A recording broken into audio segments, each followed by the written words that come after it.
Station, this is Houston. Are you ready for the event? We are ready for the event. CBS News, this is Mission Control Houston. Please call station for a voice check. Station, this is Bill Horowitz, CBS News. How you guys doing? How do you hear me? Hear you loud and clear, Bill. We're doing great.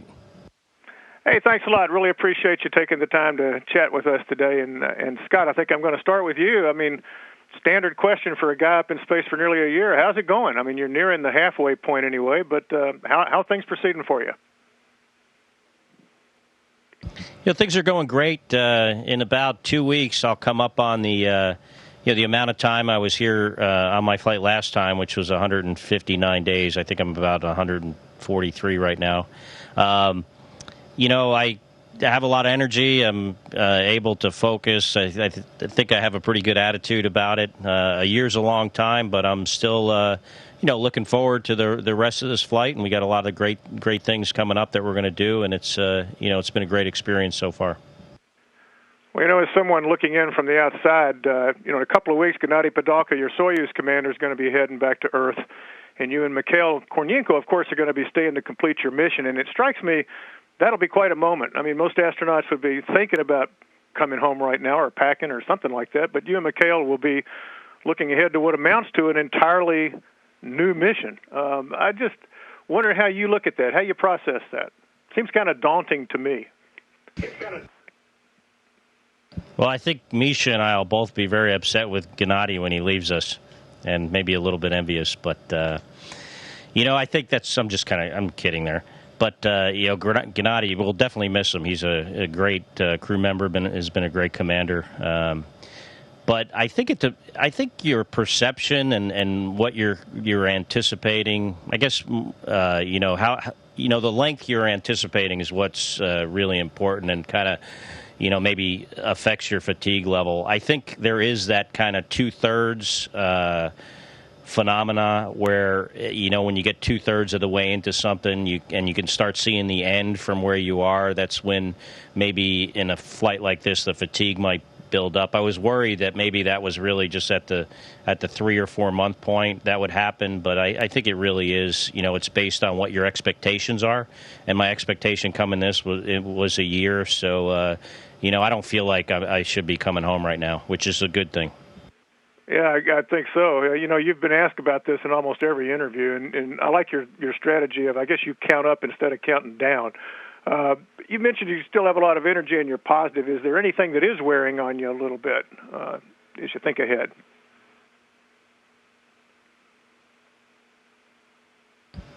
I certainly miss a lot of things on Earth without question, but I think, that's the case with anyone who's been up here for a long time.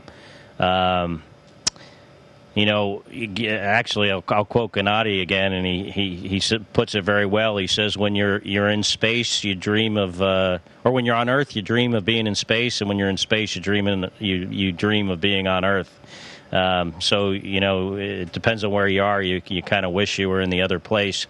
I do sense a little bit of that, but I understand the importance of this mission. We're doing a lot of great stuff up here, a lot of science, 400 different science experiments while I'm here over the year. So, I just recognize, the importance of this, how this is part of our future journey to Mars, and I'm excited to be a part of it.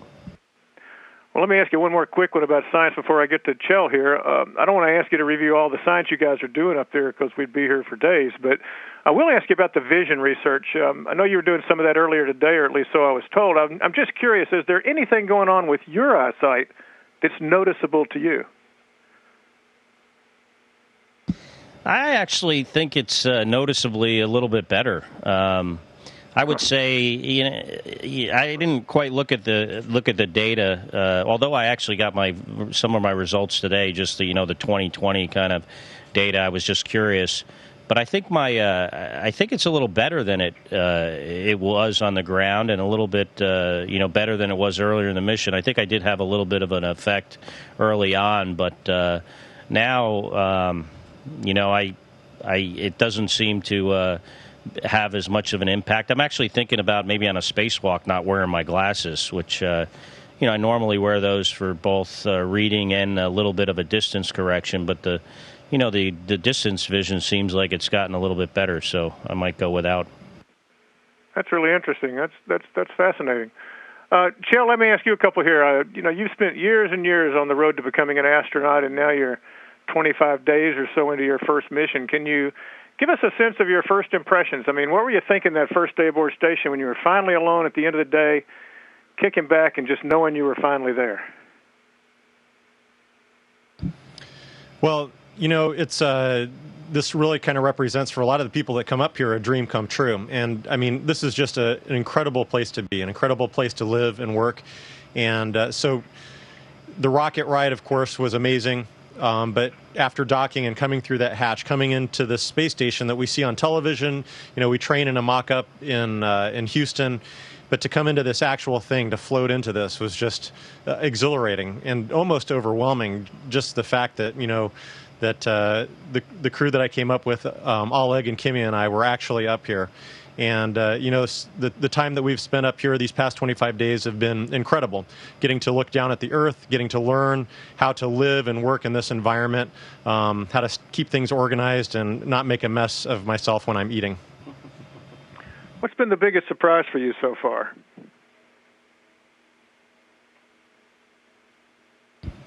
I think the biggest surprise for me is how quickly, me personally, but talking with Kimmy as well, how quickly we adapt to this environment. Floating, being in this microgravity environment, would seem so foreign, and yet I think after really a couple of weeks, it feels almost natural, and it doesn't seem like it should be that way. It should always kind of remain novel and new, but I think your brain just kind of adapts to it, accepts that, hey, this is the new reality, and you start to thrive. What's the most fun for you? I mean, is that it? Is weightlessness it? If somebody asks you what's the most fun? I think the most fun thing for me, aside from being able just to do something like that whenever you feel like it, is being able to share this experience. And so I try and keep in touch with friends and family through email and using the phone, and try to share some of what I'm discovering on Twitter and through social media, just to share the things that we get to see and do up here. Scott, what about you? You're more than 300 days of space experience, I guess, at this point. What's the most fun for you? A lot of this, there's one thing that I like about flying in space more than anything else. And, some people might think it's looking at the Earth or floating around. And, like Kjell put it, in some ways you kind of get used to that. What I like is the challenge of just doing the mission in general, how what we do is so complicated. We do it with a great group of people, not only here on board with our crewmates, but also all the folks on the ground, the people in mission control, the people that train us, the engineers, and it's the the sense of accomplishment I get from it. It's someday, I don't know when that'll be, but when I'm done doing this, it's something I'm really going to miss. That sense of satisfaction you get from working hard at something that's hard, and then being successful at it. Well, let me shift gears for briefly and ask you guys a couple of operational questions. You're going to have 9 people on board early next month, which hadn't happened in a while. I mean, visitors are rare. I assume you're looking forward to that. I wonder how crowded it is on the station and what you're looking forward to about that.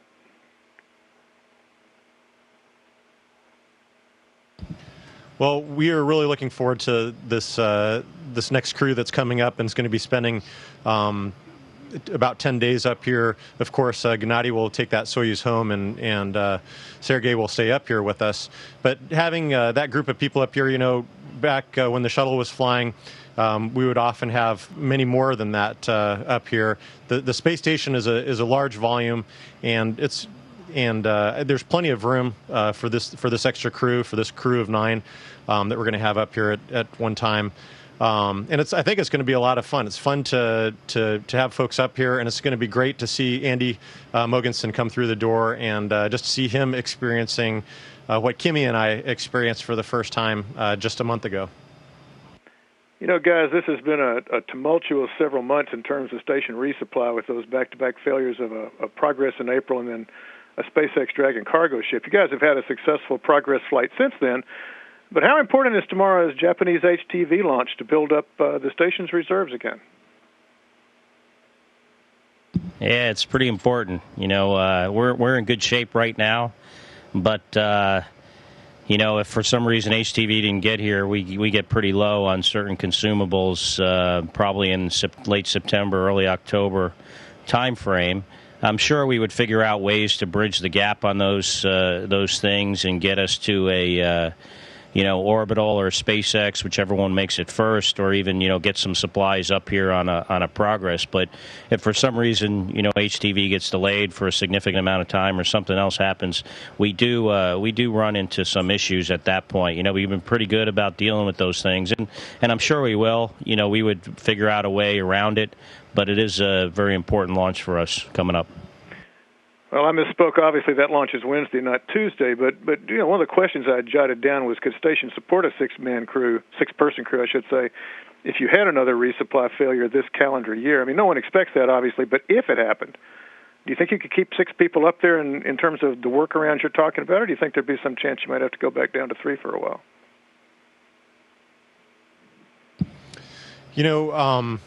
Of course, as Scott said, this is an important launch. This HTV launch is important, but I'm confident the ground would figure out ways to make sure that we stayed supplied and safe, and that we had the capabilities that we need to do the science and the work up here that we need to do.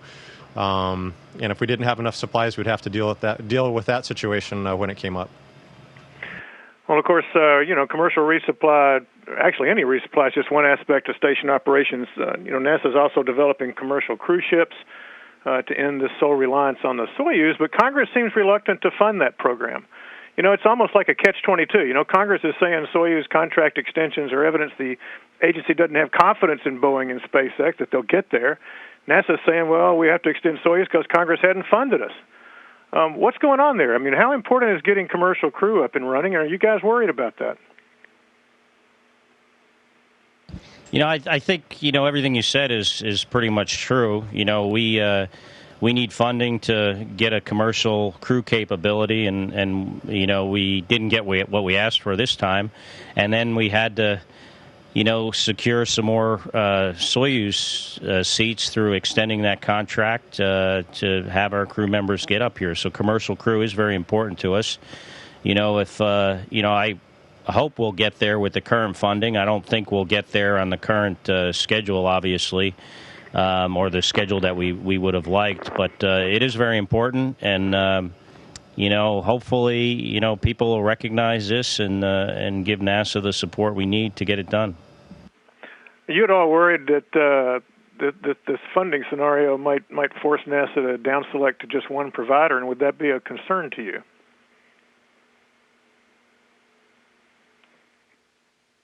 I really hadn't considered that. I'm not involved in the commercial crew program right now, at least, and I had not given that much thought. But now that you mention it, yeah, that is obviously that would be a concern, and that I think would maybe be a likely outcome. That kind of makes sense. That if you don't have enough money, you might have to down select to one sooner than you would like, and I would imagine that would eat into some of your margin for success. If you have 2 vehicles being built and one of them doesn't work out, you still got the other one, and down selecting earlier than we like would probably make that I wouldn't say necessarily less safe, but less of a likelihood that we'll get the vehicle that we want in the time that we would want if we have to make those decisions sooner.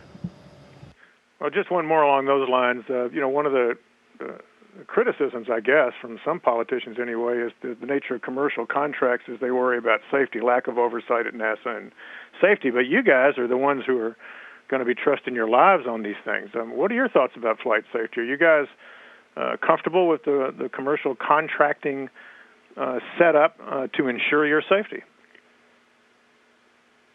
That's an interesting question. So, we call this a commercial crew capability, and NASA didn't build the space shuttle. The space shuttle was built by Rockwell with pretty significant NASA oversight, but Boeing built the space station. I mean, most of the The USOS hardware up here is Boeing, Lockheed Martin, a bunch of different aerospace companies. NASA generally doesn't cut metal on things and put things together. We manage the programs, we design, we test. But as far as the actual building, has been, throughout the history, I think, of the space program left to commercial companies. Now, in this case, we're doing something different in that we're not having as much oversight and we're not the manager of the program. So it is conducted differently. So, we have to put different kinds of safeguards into things. But, like I said earlier, I'm not that familiar with the details, but I think safety is very important to NASA. It's one of our most important things, if not the most important thing. And I think we are putting the appropriate safeguards to build a vehicle with a commercial contractor without the kind of typical or historical oversight that we've had.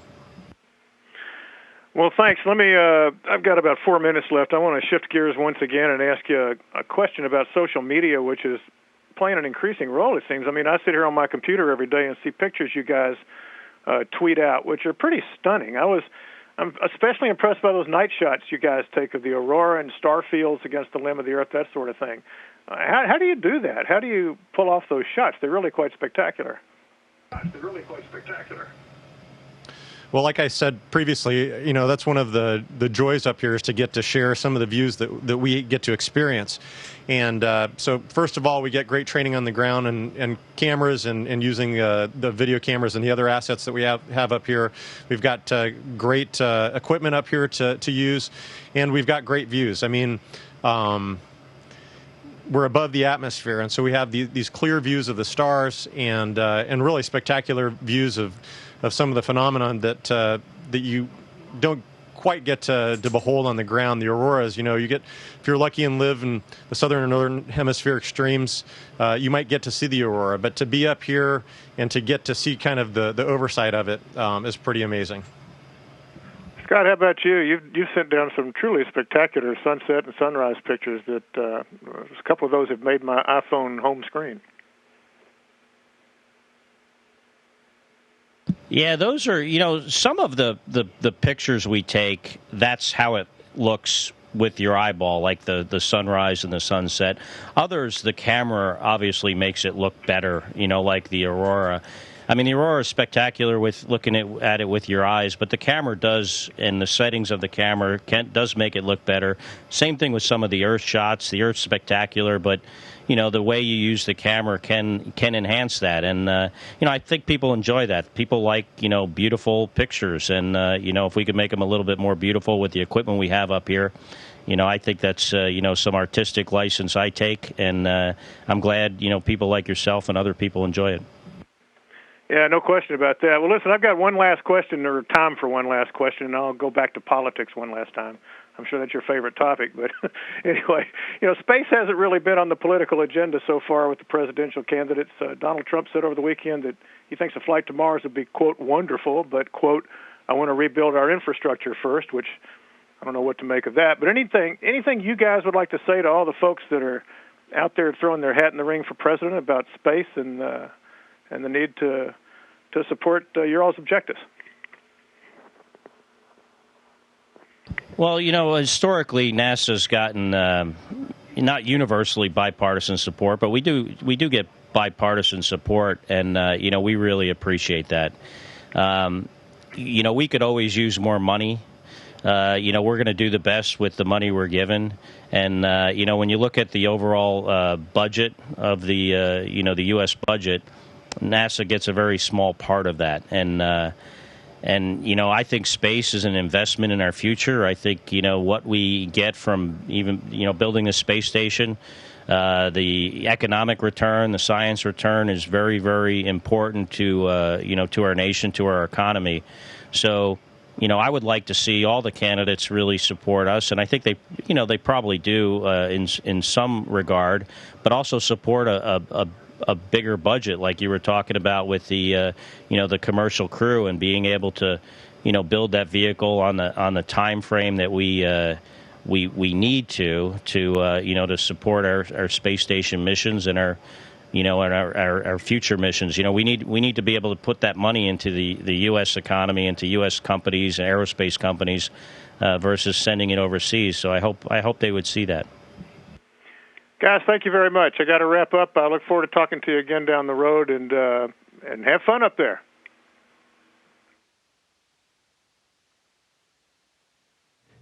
Station, this is Houston ACR. That concludes the event. Thank you. Thank you, CBS News Station. We are now resuming operational audio communications.